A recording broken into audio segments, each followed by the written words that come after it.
방금 그 불량미가 제가 주 촬영지 중에 하나는 여수살이에요. 그래서 여수에서 이쪽 그 여천 농협이라는 곳인데 거기서 이제 감독님 우리 저기 쌀 브랜드가 거북선에 실린 쌀이 있는데 좀 이거 같이 좀 이렇게 어떻게 콜라보 안 되겠습니까? 그래서 아니 진짜 쌀 이름이 그거 맞아요? 그랬더니 맞다고. 그래서 그러면 좀 한번 해봅시다 해서 지금 공수에서 올라온 쌀이 바로 그 쌀입니다. 밥 지어 드시면 정말 맛있을 거예요. 네.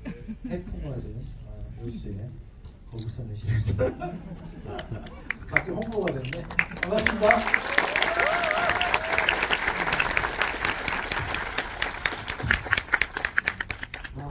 첫 번째 질문은 제가 일단 먼저 드리고 질문 남겨주시면 오늘은 그 제가 질문을 읽은 게 아니고 제가 이제 닉네임을 부르시면 그 댓글 남기신 분이 마이크로 말씀을 직접 질문을 드리면 더 좋을 것 같습니다.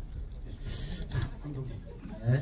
명랑 이제 이후에 이제 한상까지 꽤 많은 시간이 이제 그렇죠. 네, 개봉으로 따지면 8년이죠. 네, 8년이라는 시간인데 굉장히 긴 시간을 또 준비를 하시면서 이번 영화에서 어떤 특별하게 저희 또 전작을 생각을 해가지고 좀 더 많이 또 이렇게 좀 이렇게 공을 들이시고 또 신경 쓰신 부분들이 있으실 것 같은데 어떤 점들을 좀 가장 많은 어떤 신경을 쓰셨을까요?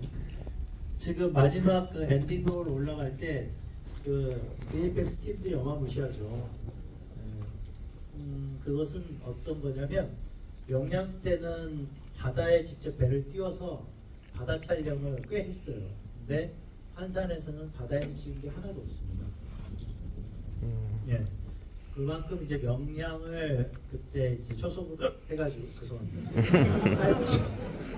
아니 제가 아침부터 딸꾹질이 나오는데 감독님이 지금 밤을 새시고 굉장히 지금 몸이 안 좋으신 상황에서 지휘를 하시니까 조금 컨디션이 좀 안 좋으신데 좀 이해를 부탁드리겠습니다. 아니 컨디션 좋은데 딸꾹질이 멈추질 않아가지고 어쨌든 그러다 보니까 이제 그 강원도 강릉에 평창 동계올림픽 400m 스피드 스케이트장이 있어요. 거기를 통째로 거의 한 3,000평 되는데 거기를 이제 실내 VFX 세트장으로 만들고 그리고 여수에 이제 세트장을 한국 최초 영화 전용 3 세트장을 거기에 이제 지어가지고 그래서 이쪽에서는 야외 여수는 그 다음에 실내 대촬영은 다 이제 강원도 평창 동계올림픽 그 스케이트장에서 이제 거기에 이제 VFX 크로마키 치고 그린을 치고 그리고 거기에서 뭐 이펙트 여러 가지 폭파 물 이런 것들 다 하면서 그렇게 이제 촬영을 했죠. 그러니까 그게 이제 좋았던 게 코로나를 직격으로 지금 이겨내면서 촬영을 하는 상황이었는데 그래도 그 두 군데로 이렇게 장소를 굉장히 이렇게 한정하니까 그래도 좀 버틸 수가 있었던 것이죠. 어쨌든 좀 여러 가지로 참 힘든 상황에서 촬영을 마치긴 했어요. 그래서 그 촬영이 제가 봤을 때는 여러분들이 아마 그 익숙한 어떤 사극 세트상이 아닌 그런 느낌들을 많이 받았을 거라고 생각합니다. 어쨌든 뭐 그런 것들이 다 이제 명량과 한산의 이제 차이점이고 그리고 또 뭐 이제 거북선 구현 이런 것도 요 중요한 지점이었고 그러네요. 네. 자, 그럼 익명의 질문으로 바로 넘어가겠습니다. 네. 배트맨 2830? 네, 어디 계신가요? 하신 거지 하신 이유가 좀 궁금합니다.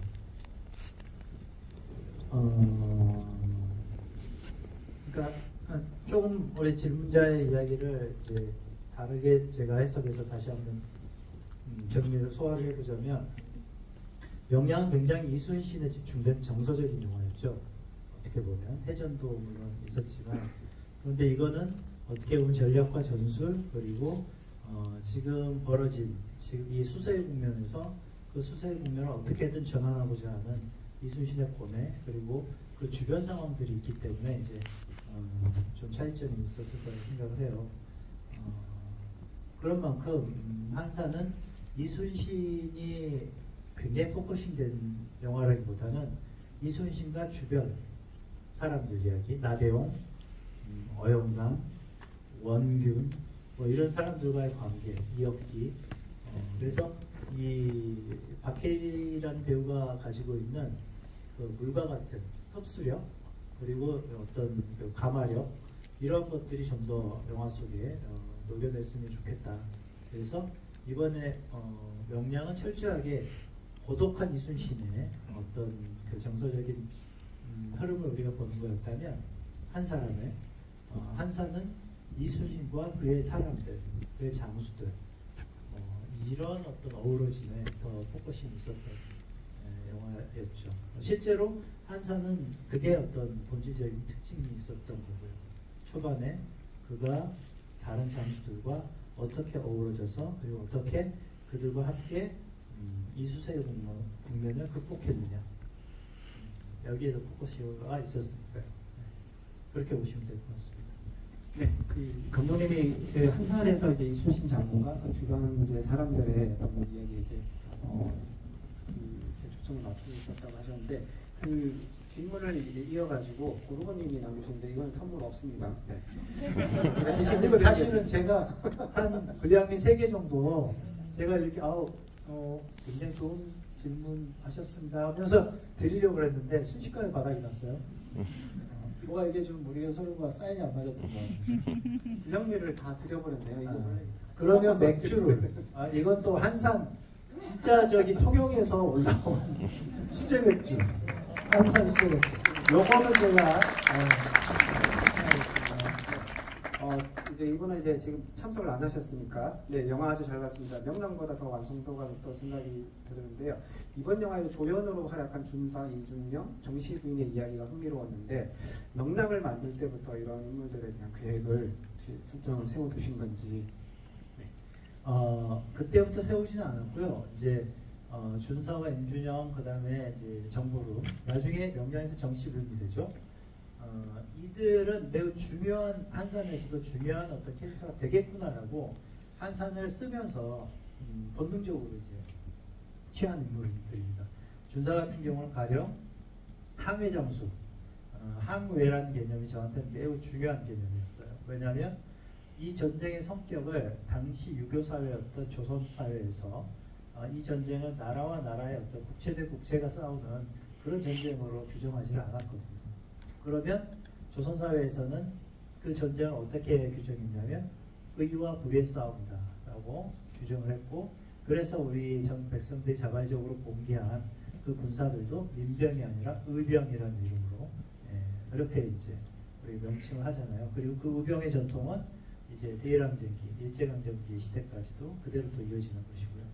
그런 지점에서 우리 사회에서 이 의라는 개념은 매우 뿌리가 깊고 우리 DNA에 각인되어 있다고 생각해요.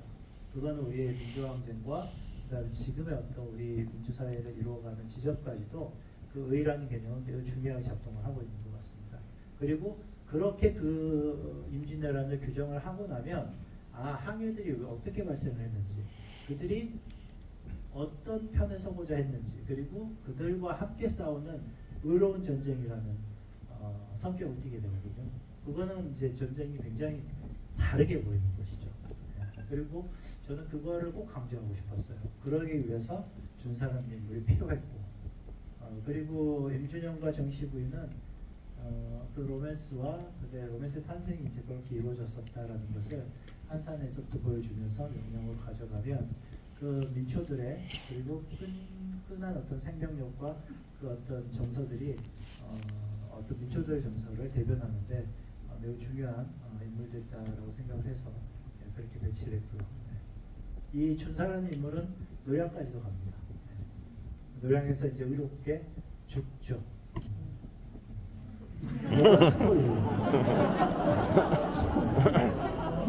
죄송합니다. 어떻게 죽는지를 봐주세요. 그거는 내가 이야기 안 했으니까. 아이고, 박수 한번 보내드릴까요? 아이고 땀나. 스포를 하시고 박수를 받는 분은 감독님이 처음이시네요. 자, 이스트워터님이 이제 질문 남겨주셨는데요. 뭐 이렇게 소감은 가슴 벅찬 영화 잘 보았습니다라고 이제 남겨주셨고 질문은 직접 하시는 게 좋을 텐데 어디 계신가요? 네 여기 손을 다시 네. 네, 이렇게 꽉 차게 와주셔서 감사해요. 역시 우리 임무형님들 대단하시네요. 네, 저는 그 일본 역을 하셨던 분들이 대사량도 많고 고어체까지 쓰니까 힘드셨을 것 같은데 연습을 어떻게 하셨는지 좀 궁금하고요. 그리고 도노라는 단어는 굳이 해석을 안 하신 이유가 있을지 궁금합니다.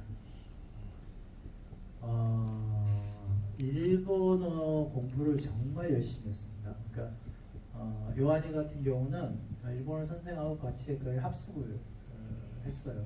합숙했고 물론 일본어를 아주 정확하게 하는 사람들은 야 그것도 어색해라고 할 수도 있겠지만 정말 열심히 했고 또 후시 녹음 때도 정말 열심히 땄고 그래서 어떤 일본어가 나오는 작품보다 열심히 했다라고는 저는 자부합니다. 그리고 그들이 굉장히 존경스럽고요.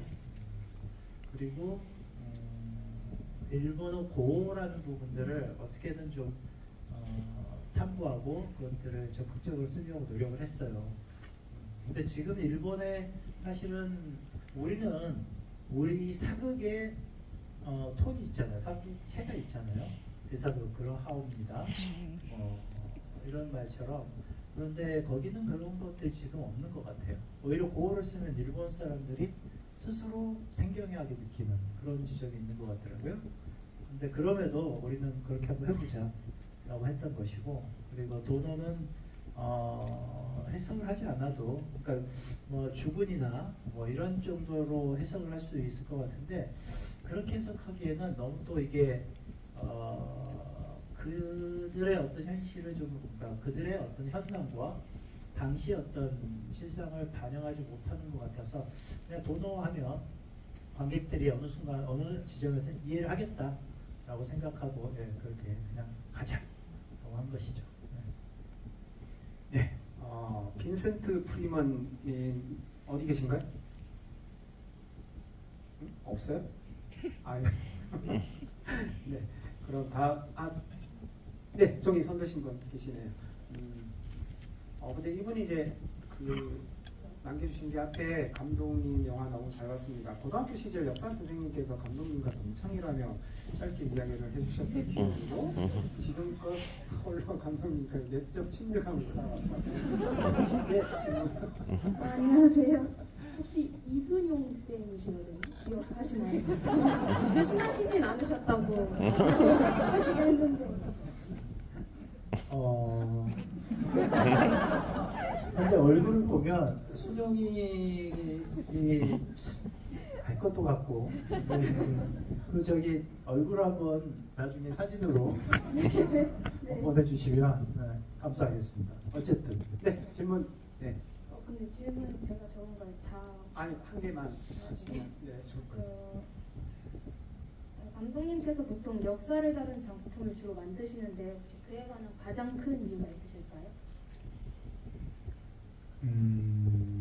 이게 단순한 듯한데 어려운 질문이네요.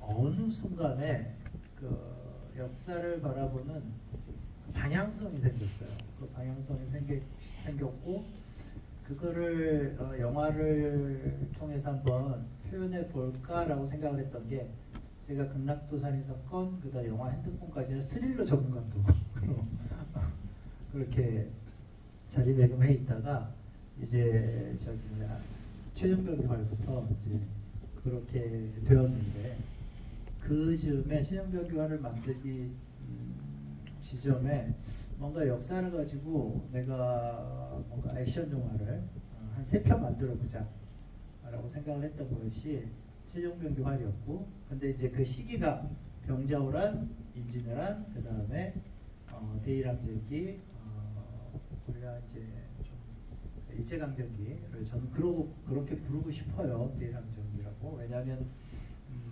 당시에 많은 조선 청년들이 만주로 중국으로 가서 정말 치열하게 싸웠던 그 역사를 우리가 안다면, 그리고 어떻게 카이로 선언에 한국을 조속한 시일에 독립시킨다는 1943년 수많은 어떤 식민지 국가들이 있었음에도 코리아마저도 그렇게 이제 강조되었는지, 그건 제가 역사 공부를 할 때부터 굉장히 의문이었어요. 근데 이제 그게 어떻게 이루어졌는지를 알게 된 후에, 야, 이거는 우리가 이제는 일제강점기를 넘어서 그 시대를 이제 대일항쟁기로 좀 명명을 해야겠다라는 생각을 갖게 됐습니다. 그렇게 해서 만들어진 작품이 봉오동 전투예요. 근데 봉오동 전투를 기획하고 각본까지 준비를 해두고 있었지만 이순신 3부작으로 가는 상황이 되면서, 그거는 이제 제 연배에 정말 출중한 연출력을 갖고 계신 이제 원신영 감독한테 이제 부탁을 드렸죠. 그렇게 해서 이제 병자호란의 세종병기활, 그리고 임진왜란의 명량, 그리고 저희 대일항쟁기의 이제 봉오동 전투, 이렇게 세 작품을 이제 기획하게 됐습니다. 네, 그렇게 됐는데 이게 자꾸 이제 새끼를 쳐요. 그래서 이제 이순신의 명량은 이제 한산 노량으로 3부작으로 다시 해야지만 그나마 이순신 장군을 좀 더 입체적인 시각에서 이분을 좀 표현해 볼 수 있겠다라고 생각을 한 것이고, 그리고 또 이제 봉오동 전투는 이제 청산리를 예견하고 마지막 이제 에필로그를 맺죠. 그리고 세종병기활은 이제 좀 더 이제 더 프리퀄로 가는 이야기가 있는데, 이렇게 이제 이야기를 이제 구성을 하게 됐죠. 그런데 그 이야기들이 뭐 중구난방이 아니라 어떤 역사의 방향성을 갖게 돼요. 그 방향성이라는 것은 우리나라의 역사가 이제 상고사부터 지금 이제 근대사까지를 쭉 보면 어떤 맥이 있는 것 같아요. 그 정신적인 맥이.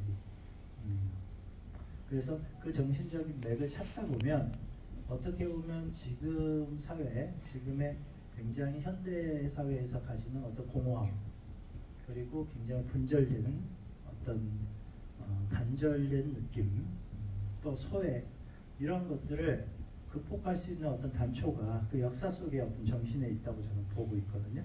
그래서 한산 같은 경우도 보면 우리가 어떤 영화를 보고 큰 자긍심을 느꼈으면 좋겠고, 그리고 자긍심뿐만 아니라 우리가 어떤 연대감도 좀 느꼈으면 좋겠고, 그리고 이 시대를 살아가는 데 있어서 하나의 영화가 그냥 소모적인 재미로 끝나는 게 아니라 뭔가 좀 어떤 충만함, 이런 것들을 좀 가지고 나갈 수 있는 그런 영화를 만들고 싶다. 그리고 그것은 우리의 역사 속에 있다라고 저는 생각을 합니다. 그래서 그런, 물론 여기서 매우 중요한 것은 제가 대중 상업 영화를 하는 감독이기 때문에 굉장히 어떤 사실 장르의 법칙을 위반하려고 하진 않아요.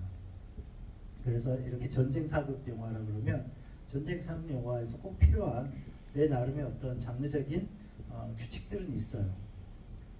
그러면서 이제 여러분들과 함께 공감하려고 하는 것이지, 단지 무슨 뭐 그럼 역사 강의를 하는 게 낫죠. 네, 어쨌든 영화를 만드는 입장에서, 대중 상업 영화를 만드는 입장에서는 그런 어떤 규칙들을, 장르의 규칙들을 지켜가면서, 그러면서 거기에 어떤 울림이나 내가 말하고자 하는 어떤 것을 던지는 게 좋다.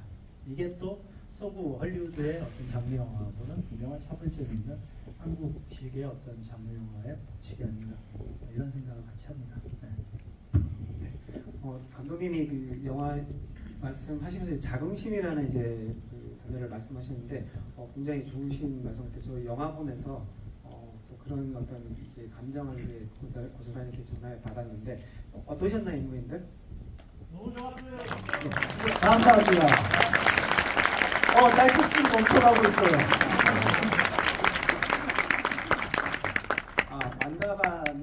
남겨주신 질문. 완다바님 어디 계신가요?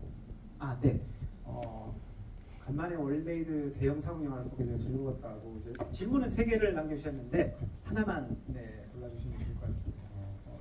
하나만 저는 그 전내랑 전투부터 그 전투 중에 대사가 잘 안 들릴 수 있는 부분을 쭉 자막 처리를 다 하셨는데 그거 생각을 어떤 기회로 하시게 된지 그게 궁금합니다.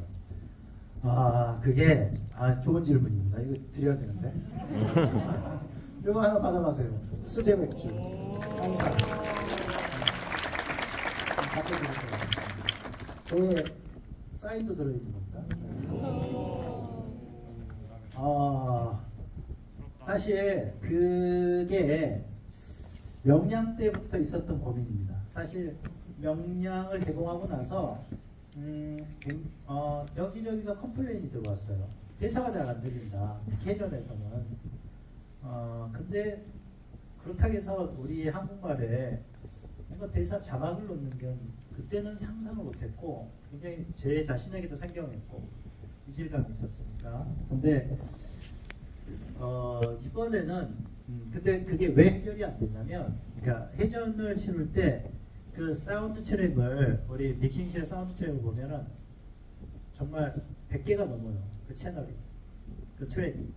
그리고 그런 상황에서 그 어떤 대사가 잘 들리게 하기 위해서는 모든 사운드를 이렇게 우리식으로 이제 파낸다라고 하거든요. 그러니까 파가지고 그 대사가 들리게끔 만들어야 되는데, 그러면 그 흘러가는 흐름의 정서가 또 밀도감이 죽어요. 밀도감이.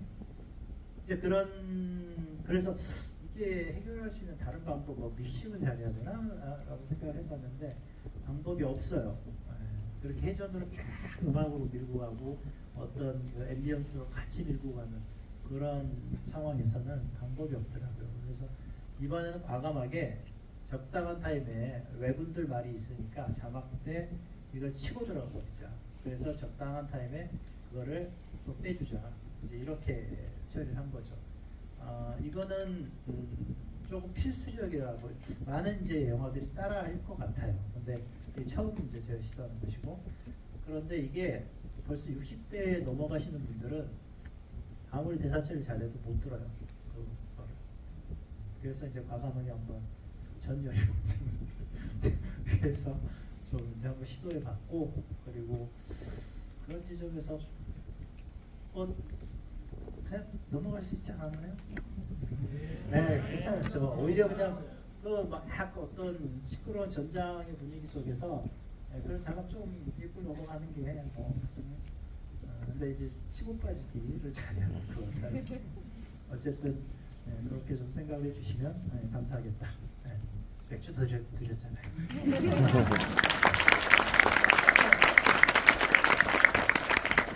네, 그 리뷰어님이 어디 계신가요? 아, 네.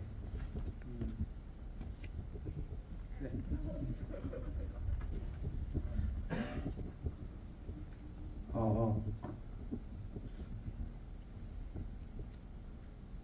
안녕하세요. 우선 대학에서 역사를 부전공했는데 대학 교수님께서 이 시기에 진짜 주인공들은 사실 육지에서 싸운 의병들이 될 것이라고 말씀을 해주셨어요.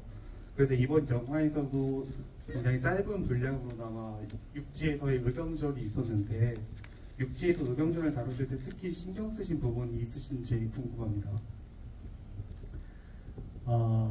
의병의 의를 어떻게 본질적으로 조금 짧은 어떤 지적 부분이지만 드러내는 건 매우 중요하다. 우리는 당시에 어떤 의병 활동이 있었다 그러면 의병 활동 당연한 지점에 있었던 그런 거 아니야라고 생각하지만, 그 자발적으로 어떤 봉기를 한다는 것은 다른 지역, 다른 나라에서는 찾아보기가 그렇게 쉽지 않아요. 그러면 그 자발적 봉기라는 것이 자발적으로 뭔가 군대를 만들어낸다는 것, 자칫하면 그 역적으로 몰릴 수도 있는 것이고, 그런 지점들을 그러면 이 영화에서 짧지만 좀 드러내야겠다라고 생각을 한 거죠. 우리가 조선시대는 유교 사회였고 특히 이제 성리학 사회라고 이야기하죠. 근데 성리라는 개념을 보면 이제 조선시대는 사단 칠정이라는 것에 굉장히 이렇게 집착이라는 표현보다도 그걸 화두 삼았던 것 같아요. 사단이라고 하는 건 뭐냐면 인의예지, 칠정이라고 하면 희노애락 오애오요. 그 중에서 이 인의예지라는 개념은 이해 개념으로 매우 중요한 개념이었어요. 그리고 그것은 굉장히 어떤 이상적인 개념에서 우리가 실천해야 될 것이고 그 중에 의, 수호지심이라는 이 의는 조선사회에서는 매우 중요한 이 사회적 덕목이었고 그 의를 실천하는 것은 식자층이고 지배층뿐만 아니라 피지배층 사회에서도 굉장히 광범위하게 그 개념은 적용이 됐습니다. 그래서 이 조선시대를 우리가 보면은 상당히 정신적으로 뭐라고 표현할까요? 선진적인 느낌? 우리가 그런 것들 좀 간과하고 있는데 그리고 이것이 국난이 발생했을 때 특히 외적의 침입이나 이런 것이 발생했을 때 매우 본능적으로 작동을 해요. DNA적으로. 그게 우리나라 사람들에게 희한하게 그게 각인이 되어 있어요. 그래서 그게 바로 대일항쟁기나 그리고 근대사적으로 봤을 때도 그게 그렇게 작동을 해서 나라를 위해서 분연이 일어나는 자발적인 동기들이 일어나는 것 같더라고요. 이게 전 세계사적으로 다른 지역에는 찾아보기가 매우 힘든 것입니다. 그래서 그런 것들을 좀 제대로 이번에 항해라는 개념, 그 다음에 의를 강조하면서 의와 불의의 전쟁으로서 임진왜란을 규정하고 실제로 그랬고, 실제로 그랬고 그런 어떤 관점으로 이 영화를 좀 새롭게 한번 재기해보고자 그 개념 그리고 육지전을 그리고 실제로 그때 음력 7월 8일 해상 전투가 있을 때 웅치하고 이치 특히 웅치에서는 그런 치열한 교전이 있었어요. 그래서 전라도 방어가 성공했고요. 결국은 뭐 그렇습니다. 네. 자, 그 이제 이순신 캐릭터에 대한 뭐 궁금한 점들이 있을 텐데 그 롬님이 질문을 남겨주셨는데 어디 계신가요? 네. 마이크. 여기 앞쪽에 계시거든요. 손을 좀 들어주시면.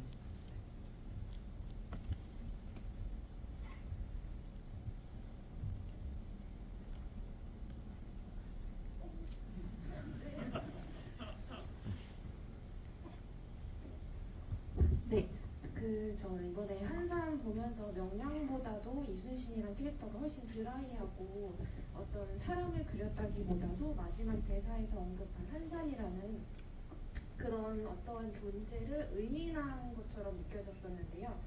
크레딧에도 이순신 모친이라는 캐릭터가 나오는데 그러한 인간적인 부분들을 다 덜어내고 이러한 어떤 좀 인간성을 덜어낸 이순신이라는 캐릭터를 만드신 이유와 그런 캐릭터를 묘사하기 위해서 박해일 배우에게 특별히 요구하신 바가 있었는지 궁금합니다. 이번 이순신 인간성을 드러낸 이순신으로 보였군요.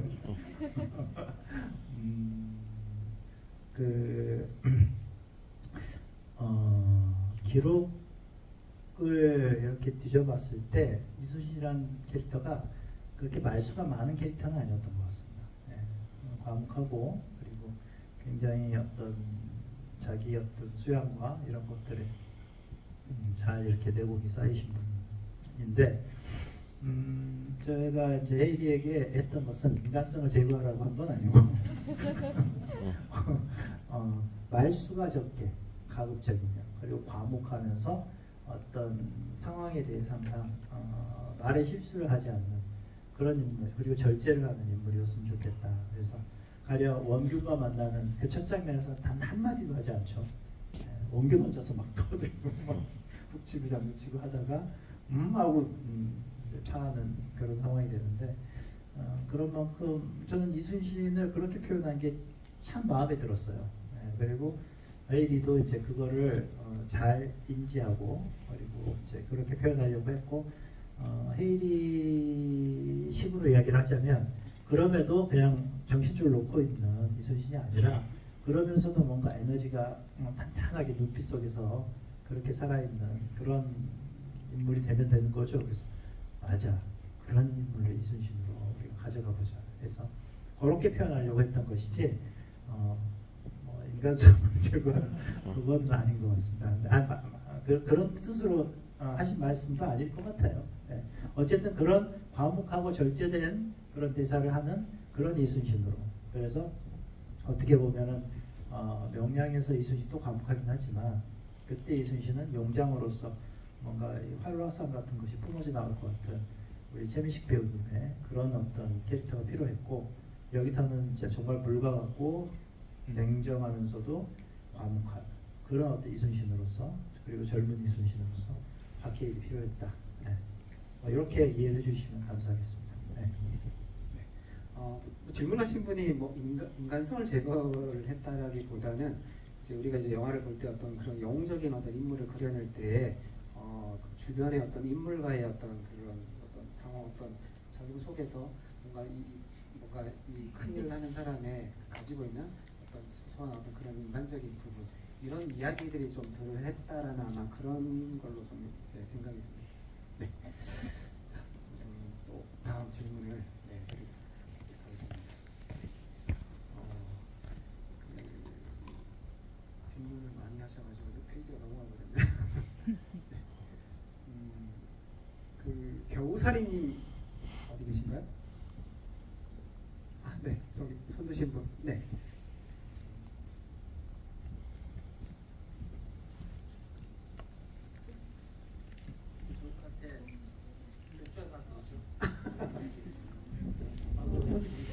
질문은 아니고요. 전작에서 부제를 안 붙이셨는데 이번하고 노래하고 부제를 붙이셨다고요. 아니. 서로 잠깐 꼬였기 때문에 죄송합니다. 네. 네. 다시. 네. 전작에서는 전작은 없는데 이번 작품부터 부제를 붙이시고 있는데 특히 용의 출연이라는 용이 뭔지 잘 모르겠고 부제를 갑자기 붙이시기 때문에 이유가 있으실까요? 가슴 아픈 이야기인데요. 영양도 부제가 있었습니다. 영양 회오리 바다였거든요. 근데 이게 그때 이제 그 세월호 참사가 명량 개봉 2달 전에 있었고, 또 비슷한 해역에서 발생을 해서 투자사의 요청으로 바다를 좀 빼자, 부재를 좀 없애면 안 되겠냐, 그렇게 해서 이제 제가 그걸 이제 받아들인 결과로, 그래서 앞으로는 명량 회오리 바다로 그리고 두 번째가 한산 용의 주령, 그리고 세 번째가 노량 죽음의 바다, 이렇게 부제들이 붙어 있었던 겁니다. 그래서 초창기 그 찾아보시면 그 티저 포스터, 명량 티저 포스터 보시면 회오리 바다가 있는 것도 있어요. 네, 그런 거고. 그러면서 뭐 질문 같이 들어와서 대답이 됐나요? 용이 뭔지 모르겠다. 뭘까요?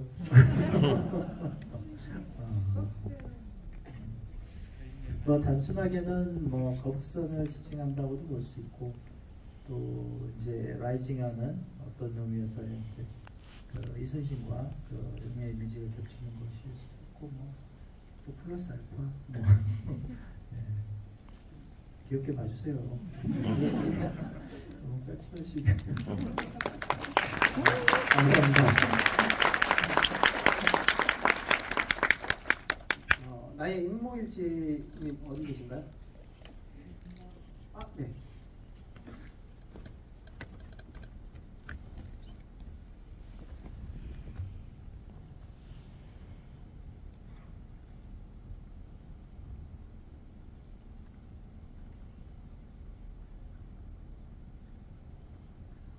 질문 먼저 찾아볼게요.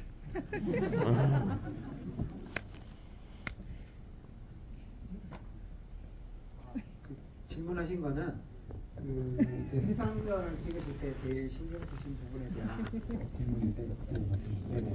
그 첫째 나와 있는 어떤 고정을 많이 이제 참고를 하셨을 것 같은데 어떠셨는지, 그리고 이제 어떤 그 고정이 없는 부분이 있다라면 이제 그런 부분들을 어떻게 이제 그 해전 장면에 넣게 되셨는지 질문을 해주셨습니다. 한산해전에 대한 난조일기 기록은 없습니다. 예. 그냥 이제 어떤 유인전을 펼쳤고 그리고 이제 하객진으로 작성 이런 요책을 선멸했다. 그래서 40여 책을 부수고 나머지 배들은 이제 폐주했다라고 이런 이제 다른 기록들만 있지. 당시 저는 그걸 그렇게 생각했어요. 이순신 장군이 난중일기를 이제 1992년 1월 1일부터 쓰기 시작하시면서 이제 시작을 하는데, 그러니까 임진일기로 이제 시작을 하는데, 그게 이제 쭉 기록들이 뭐 짧지만 쭉 뭐 기록을 해 나가시다가 한산해전에 대한 기록이 없어요. 그러니까 저는 그 이유가 뭔가를 생각해 보면, 근데 명량은 있거든요. 네, 명량은 처음에는 좀 러프하게 쓰신 기록이 있고, 그리고 다시 한 번 더 자세하게 쓰신 기록이 있어요. 네. 노량은 당연히 이제 돌아가셨으니까 없겠죠. 근데 어쨌든 그 한산에 대한 기록이 왜 없을까? 이렇게 유추해 볼 때 그 기록은 그만큼 그 해전을 위해서 뭔가 이렇게 본인이 뭐 경황이 없었다기보다는 뭔가 좀 더 거기 그런 일기에 뭔가를 할 정도로 정신적 여력이 좀 없으셨던 게 아닌가 뭐 이런 생각을 좀 하고요. 그렇다면 이제 그 한산해전을 다른 기록들과 이런 걸 통해서 이제 재조합, 재구성을 해야 하는데, 가장 제가 해석하는 이제 그 유인전에 대한 개념, 그러니까 흔히 말하는 것은 그냥 배 몇 척이 들어가서 그냥 적선들 본대를 끌어내가지고 한산도 앞에서 이제 하객진, 그것도 왜 하객진이 아니라 나머지 원균의 경상우수군은 저 오른쪽이 매국하고 왼쪽이 매국하고 저기 이어키는 우리 본대로 봤을 때 이어키 부대가 저 오른쪽에 매국해서, 그래서 나중에 그들이 나와서 쌈싸먹기 하는 그런 식의 하객진을 펼쳤다. 뭐 이런 기록도 있고. 그런데 이제 영화를 만드는, 그것도 이제 대중상업 영화를 만드는 감독으로서는 가장 명징하고 쉽게 이 해전을 관객들이 따라올 수 있게끔, 그러면서 뭔가 개연성이 느껴지게끔 만드는 이제 과제가 이제 남습니다.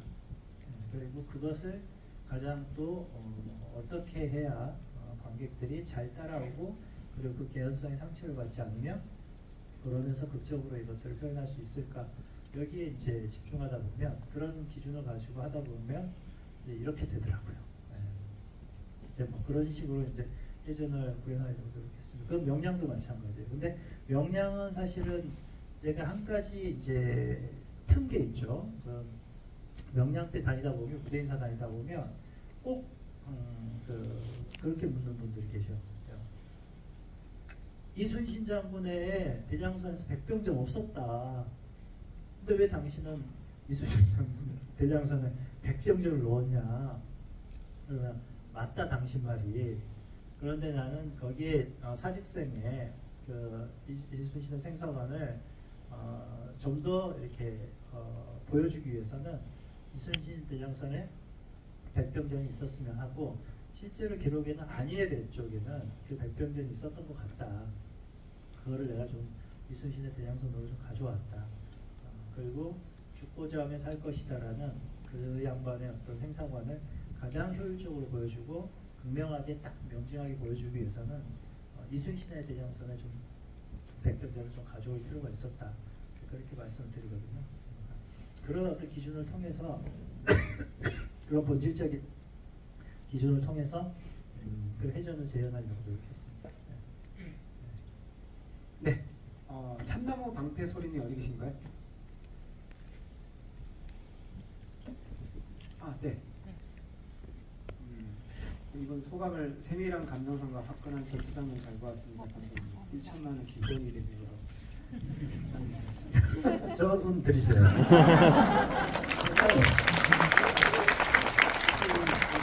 질문을 3개 하고 있었는데 두 번째 하시면 또 이어서 답변을 하시면 좋을 것 같은데. 네. 네, 네, 어떻게 할까요? 두 번째 거 네. 하면 될까요? 네. 네. 떨려가지고 질문 잘 못하겠는데 저기 다크맨님이 읽어주시면 안 될까요? 네, 알겠습니다. 예, 제가 지금 좀 많이 국뽕이 찼는지 아무튼 너무 흥분해가지고 네, 죄송한데 말이 좀 잘 안 나와서요. 네, 알겠습니다. 네. 한산에서는 하객진을 펼친 판옥선의 포격 장면을 눈여겨보았는데 최근 연구 결과를 반영한 직사 사격이 아주 흥미로웠습니다. 이 연출에 대해서 이제 말씀을 주시면 좋을 것 같습니다. 맞습니다. 그러니까 기본적으로 파고가 조금이라도 있는 해상에서 기본적으로 1km 사격은 거의 안 맞는다고 보시면 되고, 거기 설명들이 나오잖아요. 와키 작가와 그 부하 삼총사, 부하 삼총사 저기 이제 그 지네들끼리 이제 판옥선에 대한 막 이야기를 하잖아요. 그래서 200부 안에서는 월산이 가능하고요, 100부 안에서는 뭐하고 이런 이야기를 하잖아요. 그랬을 때 보면은 그거는 결국은 우리 입장에서도 봤을 때, 판옥선 입장에서 봤을 때도 거의 그런 흔들리는 배에 상호배가 다 흔들리는 상황에서 직사가 위력을 갖는 것은 맞는 것 같습니다. 그래서 그 직사를 이제 가장 잘 효율적으로 하기 위해서는 최대한 적들이 원하는 거리까지 좁혀낸 다음에 그때 직사를 하는 게 필요했다. 그리고 그거를 가장 그러니까 극적으로 극대화시켜가지고 표현을 한번 해보자. 그렇다면 이게 어떤 포탄뿐만 아니라 조란탄이라는 그 산탄 알갱이까지 이중으로 폭약을 채우고 그 타약을 채우고 그리고 그걸 발사하는 그런 이중 경목을 대서 하는 것이 가능하겠더라고요. 근데 그거를 실제 제가 시연을 해보진 않았습니다. 근데 그게 가능하겠냐고 내가 무기 전문가한테 물었을 때 가능할 것 같다라고 이야기를 했거든요. 그래서 그렇게 해가지고 일제히 사격하는 그러한 장면을 만들면 굉장히 극적이면서 멋지겠다라는 생각을 했고, 그래서 이제 그런 장면이 탄생하게 된 겁니다. 그래서 탄생한 것이고, 그리고 하객진을 제가 단순히 하객진이라는 개념으로만 했으면 이 영화를 제대로 만들 수 있었을까라는 생각을 하게 되는데, 그게 뭐냐면 바다 위의 성이라는 개념. 이 개념은 서해 유성룡 대감이 본인이 직접 판옥선을 걸어 내려갔을 때 기록한 진술이에요. 딸꾹질이 멈추니까 이번엔 기침. 죄송합니다. 그랬을 때 그 서해 대감이 그러니까 협선을 타고 갔겠죠. 그리고 판옥선을 이렇게 올려다 보니까 마치 바다 위에 성곽을 두른 성과 같다라는 표현이 있어요. 그래서 이 표현이 재밌다. 그리고 이 표현을 하객진에 응용하면 좋겠다. 그리고 이게 공격용이냐 수비용이냐를 봤을 때 그거는 공성적일 수도 있고 수성적일 수도 있는 매우 묘한, 왜냐하면 이동이 가능하니까 하객진은 이 개념을 이순신 장군이 득도하시고 영감을 얻으시고, 그리고 그 영감은 그 어떤 그 하객진의 개념을 본인이 저기 함경도 저희 녹둔도에서 근무할 때 그때 여진족들의 어떤 기마대에 그런 전술의 형태에서 영감을 얻는, 그걸 이제 꿈으로 차용을 했던 것이고, 이런 것들이 이렇게 막 이렇게 복합적으로 제 나름대로 재조합이 되면서 이렇게 이제 시나리오로 탄생하게 됐습니다. 그래서 그 자체가 그렇게 되었다는 거, 쭉 답이 됐기를, 답변이 됐기를 바랍니다.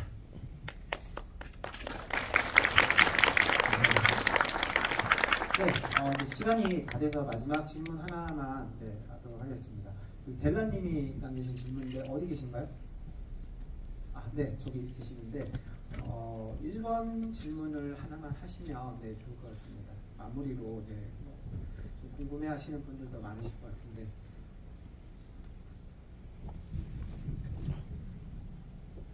이순신의 3부작인 만큼 이순신 캐릭터가 새 작품 내내 이어지는데 이 연결 지점에서 가장 감독님이 신경 쓰신 부분이 무엇인지 궁금합니다.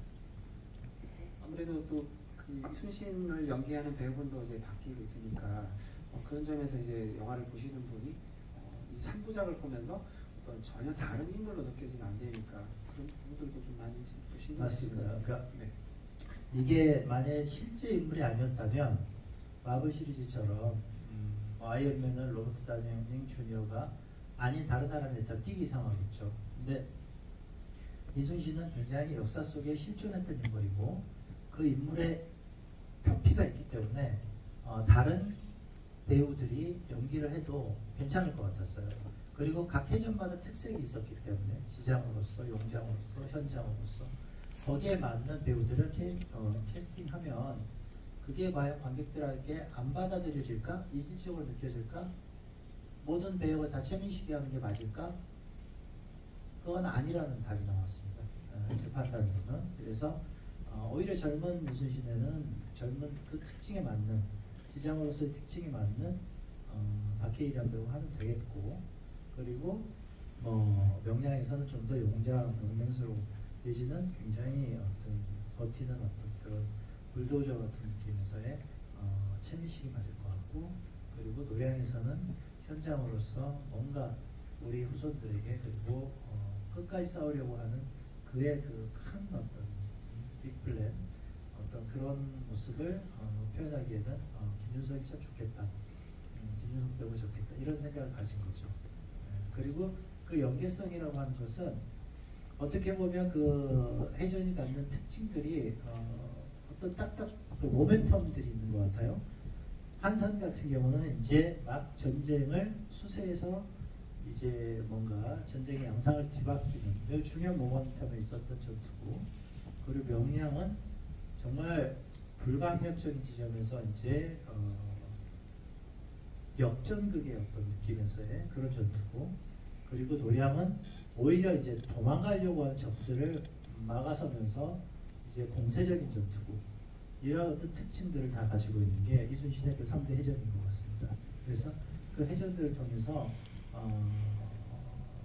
그 이순신을 보여준다면 아까 내가 이순신 3부작을 기획했던 이순신이라는 인물을 각각 다른 관점에서 봄으로써 이순신이 어떤 정신을 가지고 싸웠는지를 전체 이 트롤로지를 보면 이순신을 좀 알겠다라고 느껴지길 바라는 그런 마음이 있는 것이죠.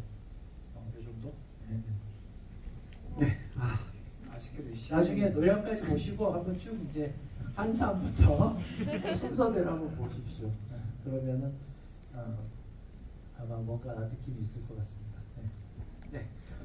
질문은 한 156개 정도 하셨는데 시간이 이제 부족해서 여기서 마치도록 하겠습니다. 김한민 감독님, 인물들에게 마지막 인사말 전해주시겠습니다. 벌써 시간이 다 됐나요? 네. 제가 이제 익스트림 모비 이제 이 특별시사와 그다음 GV를 하고 싶었어요.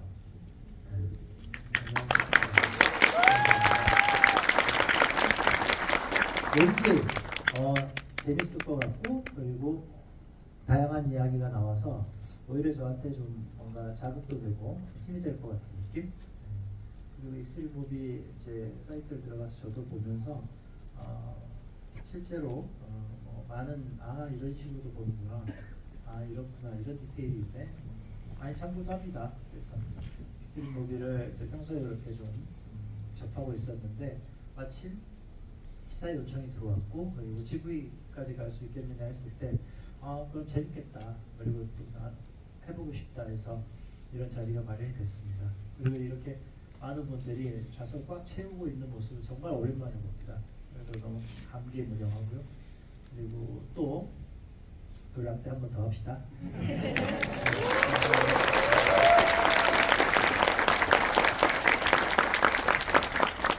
네, 이 진행되는 동안에 이제 또 보신 분들 이렇게 후기도 이렇게 조금씩 올라오는데 바다판 탑건이라는 거에 대해서 어떻게 바다판 탑건? 이제 하늘은 탑건이다. 근데 바다는 한산이라 지금 후기들이 이렇게 있는데 지금 뭐 방금도 이렇게 후기가 올랐는데 이 영화를 뭔가 좀 압축해서 설명하는 가장 좋은 어떤 표현인 것 같다는 생각이 드는데요. 감독님이 들으셨을 때 탑건 안 보셨죠? 봤어요. 탑 말씀하신 네.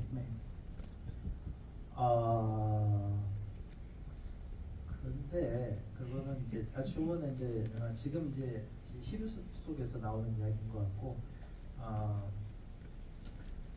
탑건은 뭐 그냥 탑건 자체의 어떤 이야기인 것 같고요. 이제 바다판 탑건이라기보다는 뭐 이제 그냥 바다판 좋은 이수인 이야기. 네네. 제가 드리고 싶은 말은 너무 빨리 빨리. 그러니까 제가 그 말하고 싶었는데 확 긁어주시니까 감사합니다. 네. 그 올해 이제 영화 중에 많은 분들이 탑건을 이제 매버릭을 올해 영화로 이제 많이 꼽으시는데 이제 그만큼 한산이라는 영화가 좀 영화를 보신 분에게 좀 크게 뭔가 좀 감정을 움직이지 않았나라는 생각이 듭니다. 네, 오늘 김한민 감독님에게 네, 오늘 또 귀한 시간 내주셔서 감사드리고 큰 박수로 한번